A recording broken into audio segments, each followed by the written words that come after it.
Assalamu alaikum everyone. Hope you are well and doing great with my channel.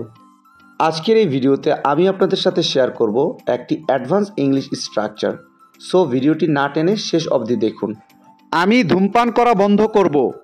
আমি মারামারি করা বন্ধ করব। আমি খেলাধুলা করা বন্ধ করব। আমি রান্না করা বন্ধ করব। এই প্রতিটা বাক্যে যে জিনিসটা কমন আমরা দেখতে পাচ্ছি সেটা হলো বন্ধ করব। সো যখন আমরা কোনো সেন্টেন্সে এই ধরনের বাক্যটি দেখতে পাবো সেক্ষেত্রে আমাদের ব্যবহার করতে হবে স্টপ। এই টাইপের বাক্যগুলোকে ইংলিশে বলতে হলে সেন্টেন্স স্ট্রাকচারটি হবে subject plus will plus stop plus verb plus ING. চলুন তাহলে এই স্ট্রাকচারটি দিয়ে এক্সাম্পলগুলি দেখা যাক। আমি ধূমপান করা বন্ধ করব। I will stop smoking. I will stop smoking. আমি মারামারি করা বন্ধ করব। I will stop fighting. I will stop fighting. আমি খেলাধুলা করা বন্ধ করব। I will stop playing. I will stop playing. আমি রান্না করা বন্ধ করব। I will stop cooking.